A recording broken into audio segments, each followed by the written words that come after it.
pero que la tenemos frente a frente, y para ser coherentes en este proceso de enseñanza-aprendizaje, tenemos que hacerlo, pues nuestra labor como maestros es poder modelar a nuestros estudiantes esa reacción o actitud frente al cambio, frente a la innovación, frente a los nuevos retos y a la resolución de problemas. Los cambios surgen producto de las necesidades. La necesidad se creó, ahora cambiemos. Iniciemos el recorrido por el currículo y veamos aquellos elementos que tenemos que tomar en cuenta para iniciar con nuestras clases virtuales. En el proceso educativo existen dos cosas que son de suma importancia: la persona y el aprendizaje. Las personas, esos pasajeros que me acompañan en el vehículo, en ese trayecto por el año escolar para llegar a mi objetivo de aprendizaje. Los estudiantes, los docentes, somos ese centro principal de este proceso de aprendizaje. Y el aprendizaje en sí mismo, esas rutas que me llevan a alcanzar mi objetivo, aquellos elementos que yo me puedo encontrar en el camino que van enriqueciendo esa experiencia académica. Fíjense que no he resaltado que la tecnología es lo más importante. No podemos confundirnos. Es importante, tenemos que manejarlo, tenemos que estudiarlo, debemos capacitarnos. Sin embargo, en este momento, la tecnología no es un fin, es el medio que me lleva a alcanzar los objetivos de aprendizaje. Sigue siendo más importante la persona y el aprendizaje. Esas conexiones entre las personas, las conexiones con las experiencias de aprendizaje, son la riqueza en esta modalidad presencial, sincrónica, asincrónica, en cualquier realidad dentro de un proceso de enseñanza-aprendizaje, y mantiene siéndolo, y nosotros debemos verlo así.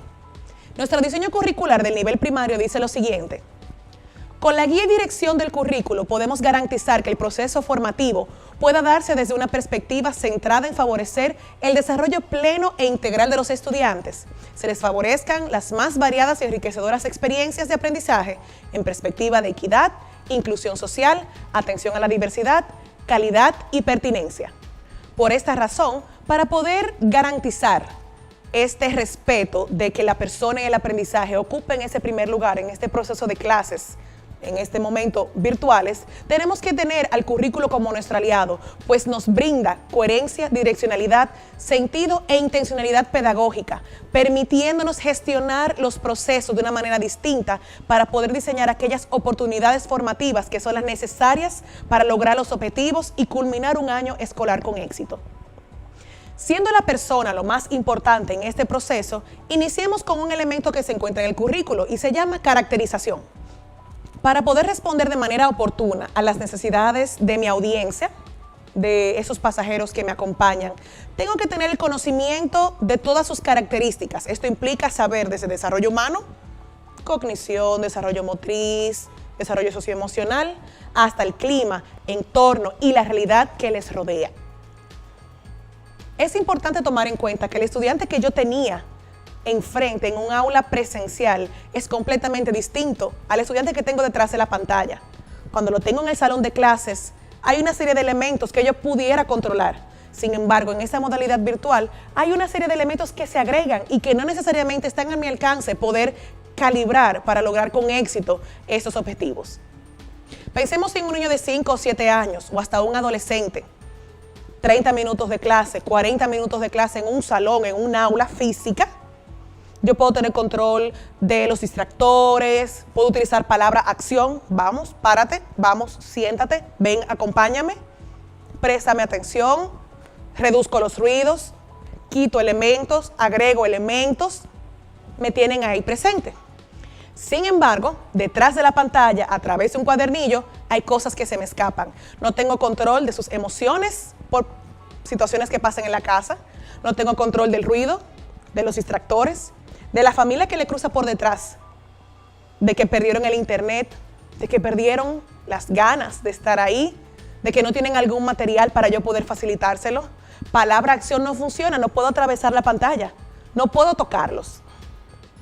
Por ende, es muy importante tomar en cuenta todo aquello que influye detrás de la pantalla, detrás del teléfono o en la casa de quien me lee, porque tengo que responder a cada uno de mis estudiantes, pues sus grados de atención se van reduciendo. Los 30 minutos, 40, 50 minutos en la clase presencial que yo tenía completamente ganados, juegan en mi contra si no tengo conocimiento y control de lo que sucede del otro lado.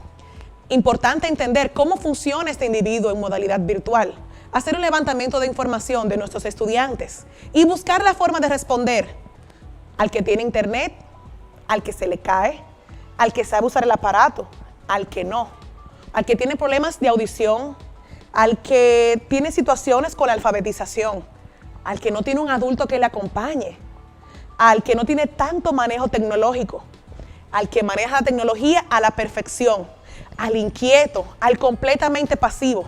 A todos tengo que responder. Por esto, este elemento número 1, tengo que prestarle mucha atención, porque tantos estudiantes, tantas realidades, y tengo que responder a las características de mis estudiantes. Por ende, todo aquello que compone lo que los rodea y afecta a su persona debe ser alimento principal para mi planificación. Ahora te invito a pensar cómo tú pudieras atender las necesidades y características de tus estudiantes, la realidad de cada uno de ellos bajo esta modalidad virtual. Piensa un minutito, piensa en cada uno de ellos, qué estaría pasando en casa. Lo importante son ellos y lo importante es el aprendizaje. ¿Cómo puedes lograrlo? ¿Cómo puedes alimentar tu planificación tomando en cuenta este elemento? Continuemos este recorrido en el currículo. Vamos a encontrarnos en la ruta con los principios, que son las bases o fundamentos, aquello que sustenta eso que creemos. En este caso, lo que creemos o concebimos como educación. Tienen una particularidad de que no se enseñan, se viven. Son elementos transversales que atraviesan o deben atravesar nuestro accionar pedagógico y no puedo olvidar incluirlos en mi planificación. Recuerda que no lo enseñas, lo vives. Por eso, cuando tú diseñes tu clase, lo primero que tienes que pensar, ¿se logran los principios? Vamos a ver. Uno de ellos es el aprendizaje significativo. La propuesta curricular dice lo siguiente: el aprendizaje significativo ocurre cuando el niño y la niña, énfasis añadido, los estudiantes en general, otorgan sentido a los objetos, hechos y conceptos que se presentan en la experiencia educativa. Es decir, conocen el mundo porque les dan un significado a las cosas, interpretándolas desde lo que saben de ellas y en interacción con ellas según se presentan. Supone una interacción entre los conocimientos previos y los nuevos aprendizajes, lo cual depende de la motivación, experiencia y funcionalidad que les asigne cada niño y niña o estudiante, como de esos intereses y necesidades. Para poder garantizar ese aprendizaje significativo, que no hay edad para limitar esa propiciación de ese momento de significado en las clases, yo tengo que promover un aprendizaje activo que involucre al estudiante, facilitar ejemplos concretos, utilizar elementos del entorno, actividades que le hagan sentido, diseño de actividades relevantes y lúdicas que los involucren, que promuevan un aprendizaje activo, no un aprendizaje pasivo, que se trate de ellos, no de que aprendan un contenido, sino que construyan un aprendizaje. De manera más explícita, hay otros principios que me voy a permitir leer que se encuentran en la propuesta curricular del nivel inicial. Sin embargo, entiendo que a todos los niveles, sobre todo en esta situación que nos acontece, necesitamos abrazarlos para poder tomar esa radiografía de nuestras clases y buscar lo que sea posible para poder garantizarlo. Vamos a ver. Principio de bienestar. Nuestro currículo dice que los niños y las niñas son sujetos de derecho desde antes de su nacimiento. Por tanto, toda situación de aprendizaje debe realizarse tomando en cuenta sus intereses, capacidades y necesidades de forma tal que ellos y ellas sientan seguridad, protección y aceptación. Esto ha de contribuir a que el niño y la niña sean capaces de identificar situaciones, espacios y personas con las que se sientan bien en los diferentes ámbitos de su vida. El adulto, nosotros los docentes, debe crear situaciones y ambientes cálidos, seguros y acogedores que posibiliten el adecuado desarrollo integral de las niñas y de los niños. Esto es de responsabilidad garantizar el bienestar, en este caso emocional. A todos ha afectado las emociones por la pérdida de algún familiar, por el duelo de no estar en el salón de clases, de no poder salir, la ansiedad que genera esta situación. Nosotros tenemos que garantizar ese espacio dentro de nuestra clase para poder velar porque los niños se sientan cómodos. Los autores del libro La clase interactiva dicen lo siguiente: cuando estás relajado, controlas la información que tu cerebro guarda. Logras esa habilidad de regular ese ingreso de información. Cuando te sientes seguro y feliz, tu cerebro empieza a funcionar de una manera que te deja en completo control de todo.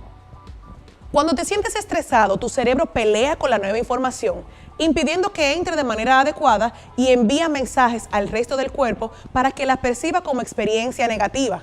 Entonces, esto no quiere dejar que el hecho de garantizar un entorno que logre que el niño sea feliz, que esté a gusto, que logre una conexión con su docente, con sus compañeros, que pueda sentirse en pleno bienestar, me ayuda en el aprendizaje, pues trabaja directamente con el cerebro y la información que estoy trabajando en ese momento de clase con mayor facilidad entra. Ahora, cuando yo no tomo en cuenta sus emociones y tengo un niño estresado, un niño aburrido, un niño con muchos problemas, abrumado, pelea con esa información y lo tengo en contra en mi clase, ya sea por una conducta o ya sea porque resiste ese proceso de aprendizaje. La información quizás no va a entrar. Entonces, tenemos que prestarle atención. En estos momentos, el garantizar el principio de bienestar puede ser nuestro motor para mejores experiencias de aprendizaje, para conectar con ellos, tomar en cuenta sus necesidades, sus realidades y poder ofrecer un entorno seguro, un entorno emocionalmente sano, donde ellos puedan sentirse felices y puedan encontrar en nosotros, sus docentes, un oasis en medio de este desierto. Y así poder también ayudarnos a alcanzar los objetivos. Pues como dijeron estos autores, nuestro cerebro juega a nuestro favor si nuestras emociones están reguladas. Principio de autonomía. Es el progresivo dominio de sí mismo y de sí misma que se desarrolla a medida que van ejercitando su voluntad y capacidades. Esto conlleva cierta libertad e identificación como personas. Al mismo tiempo que van adquiriendo ese dominio, debe irse generando conciencia de consecuencias y asumir responsabilidades consigo mismo y consigo misma y con las demás personas. A todo el mundo, cuando éramos pequeños, cuando íbamos creciendo, nos dijeron, pero tú estás grande, tú lo puedes hacer solo. Sin embargo, muchas veces, antes de ese comentario, nunca nos enseñaron a ser autónomos ni autogestionarnos. Esa es nuestra labor ahora. Ya no estamos allí para tenderle la mano, no le podemos sacar punta, no puedo sentarme ahora y hacer el trabajo por ellos. Tenemos la enorme oportunidad, gracias a Dios, de poder dejar en cancha de ellos ciertas responsabilidades y nosotros modelar e ir poco a poco demandando ciertas actividades que permitan desarrollar la autonomía y la autogestión. Le tengo que dar la oportunidad de actuar, le doy una retroalimentación oportuna, diseño esos espacios para que ellos puedan ser autónomos, dándole algo de información, lo que necesiten para poder ejecutar, dejarlos que ejecuten y yo estoy aquí para recibir ese trabajo que ellos están realizando. Por último, pero no menos importante, el principio de realidad. Dice nuestro currículo que las experiencias deben partir de la cotidianidad del niño y la niña, evitando la artificialidad y la formalidad externa para no perder la naturalidad y riqueza que tienen las actividades cotidianas de su entorno, las cuales deben ser utilizadas por él y la docente para favorecer los aprendizajes. Una vez más estamos tocando el tema del entorno, lo que rodea al estudiante, lo que le hace sentido. Pues entonces vamos a utilizarlo porque juega a nuestro favor. Usemos ejemplos concretos. Aprendizaje con sentido y relevancia. Por ejemplo, no es lo mismo, soy maestra de ciencias naturales. Hoy vamos a hablar del método científico y le explico cada uno de los pasos. Hablaremos del método científico y vamos a evaluar la estabilidad del internet de nuestras casas. Y vamos paso a paso del método científico. Les hablo de la hipótesis, de la observación y todos los siguientes pasos que vienen los van ejecutando con algo que les hace sentido. Si no aterrizo, si no utilizo ejemplos concretos, no puedo lograr un aprendizaje que ellos entiendan que es relevante. Y como están tan lejos de nosotros, es más difícil poder atraerlos, sobre todo si no les hace sentido. Te regalo unos minutos. Piensa en tu clase, en blanco y negro. Comienza a buscar elementos de la realidad, de la cotidianidad y busca formas de cómo garantizar el significado, la autonomía y la realidad en lo que escribes, en lo que dices, en lo que escuchas, en lo que planificas para ellos. ¿Cómo tú puedes permitir que desde tu clase esto se encuentre? Porque es lo que les hace sentido. Piensa en estas preguntas. ¿Por qué sería importante garantizar la presencia de estos principios en mis clases?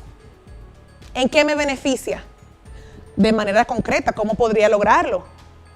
¿Qué adecuaciones o transformaciones son necesarias para hacerlo? ¿Qué debo agregar? ¿Qué debo quitar? Examina tu clase. ¿Se encuentran los principios? No tienen que estar todos en una sesión de clase. No tienen que estar todos en una semana. Incluso me faltaron por mencionar. Pero vamos a pensar en concreto, vamos a hacer objetivos. ¿Cómo podemos durante el recorrido en esta ruta garantizar que los principios estén presentes? Primer consejo, sé intencional. Basta con tener la intención de lograrlo y lo vamos a alcanzar. Lo demás va a ir encajando. Siguiendo con nuestro recorrido, no podemos olvidar que estamos trabajando con un currículo orientado a competencias. Como estamos trabajando con competencias, sonará un poquito redundante, un estudiante competente es alguien capaz de, hábil para, con destrezas en. Vamos a ver qué dice el currículo. Una competencia es esa capacidad de actuar de manera eficaz y autónoma en contextos diversos, movilizando de forma integrada conceptos, procedimientos, actitudes y valores. Estas se desarrollan de forma gradual en un proceso que se mantiene a lo largo de toda la vida. Un currículo orientado por competencias implica que el objetivo no está en el manejo de la información, de un concepto o del dominio de un contenido, más bien en el logro de una habilidad. Nos preguntamos cómo podemos lograrlo entonces en esta modalidad. Pensando, número 1, que diseñamos actividades para que se logren habilidades para la vida. Tener claro la competencia que quiero desarrollar, cuál es ese indicador de logro, pensar en qué herramientas van a complementar mi clase y me van a apoyar a alcanzarlo y cuáles serían las evidencias de aprendizaje. Además, tenemos que ser conscientes de la realidad que vivimos hoy en día. ¿Qué tenemos? ¿Qué no tenemos? ¿Con qué contamos? ¿Con qué cuenta el estudiante? Pues nosotros tenemos que velar por el logro de esas competencias y tener claros que tiene que haber una acción por parte del estudiante. Tengo que escoger sabiamente las competencias primordiales para poder incluirlas en mi trabajo y que esta modalidad me permita desarrollarla. Piensa en una competencia que trabajas en alguna de tus clases y comienza a enlazarla con cada uno de los elementos que vamos a ver. Al principio va a costar, el cambio ha sido muy disruptivo, pero poco a poco lo vamos a ir logrando. Es importante que conservemos estos elementos para poder alcanzar los objetivos de aprendizaje. Recuerden que la guía sigue siendo la misma. El vehículo fue el que cambió. En primer lugar, de estos elementos están los contenidos, que son esos mediadores de aprendizaje, y nuestro currículo sugiere una selección, organización y priorización de lo fundamental. Tenemos que velar por escoger esos contenidos que me permiten abrir otros para poder mediar el proceso de aprendizaje. En segundo lugar, tenemos las estrategias de enseñanza-aprendizaje, aquellas que permiten transformar, construir y reelaborar los conocimientos para darle sentido a este proceso académico. Aquellas metodologías de aprendizaje que promuevan el aprendizaje significativo, autónomo, colaborativo y que son adaptables a cualquier modalidad, sea físico o sea virtual, sea sincrónico o asincrónico. Sus bondades no se limitan al tiempo, al espacio o al grado. Ejemplos de estas estrategias: aprendizaje basado en proyectos, aprendizaje basado en problemas, métodos de casos, clase invertida, gamificación. Todas estas estrategias permiten ese aprendizaje significativo, autónomo, colaborativo y que deben ser mis amigas en este proceso de clases virtuales, pues son, número 1, las que enriquecen, número 2, las que le dan sentido y número 3, las que permiten involucrar a los estudiantes e interactuar con el proceso de aprendizaje. En tercer lugar, se seleccionan los recursos. Depende de qué tan claros nosotros estemos en lo que queremos lograr, lo que queremos que el estudiante haga, lo que queremos nosotros hacer, los entornos con los que yo cuento, sincrónico o asincrónico. Con todas estas preguntas respondidas, entonces puedo recurrir a qué herramientas complementan mi planificación, cuáles estrategias funcionan con qué herramientas, cuáles son compatibles, cuáles no, en qué momento sería pertinente, en qué momento no. Pero lo primero que tengo que tener claro es hacia dónde voy, con qué cuento y con qué cuenta el estudiante. Finalmente, las evidencias de aprendizaje. Tener claro hacia dónde van los estudiantes, qué van a lograr. Ese debe ser mi objetivo, ese es mi punto de partida para planificar. Yo planifico de adelante hacia atrás. Comienzo con el fin y voy dando pasos hacia atrás para poder diseñar mi planificación. Por medio de mi diseño de clase necesito medir las evidencias, pero tengo que programar diferentes actividades que permitan que el estudiante accione, actúe, evidencie algo. Si no hay una acción, difícilmente pueda recoger una evidencia, pero tengo que diseñar esas experiencias para que el estudiante pueda reflejarme lo que aprendió o lo que no aprendió. ¿Ven cómo cada uno de esos elementos se relaciona y guardan relación entre sí? Piensa en tu clase. Vamos a ver cómo puedes ir encajando cada una de esas piezas para que vayan guardando sentido, como partes de la realidad de tus estudiantes. Los principios, qué papel jugarían. Selecciona las competencias fundamentales, los contenidos, las estrategias, los recursos, la evaluación. Cómo puedes ir enganchándolo y que quepa en esta modalidad.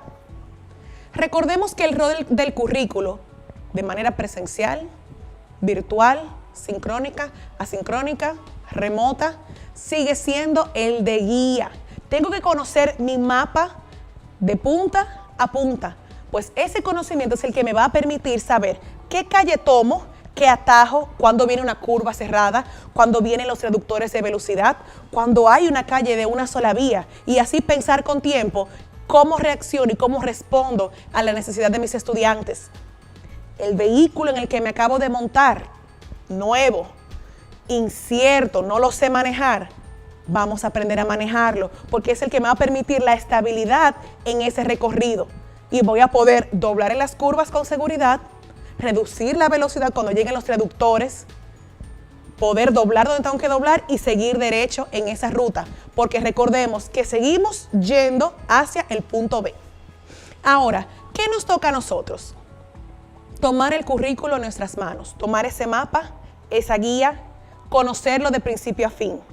Vamos a seleccionar, prioricemos aprendizajes fundamentales, competencias esenciales, aquellas competencias que permiten el logro de otras competencias, que abre la puerta a otros contenidos, que va a permitir que cuando desarrolle esta, otros van a ir cayendo por su propio peso.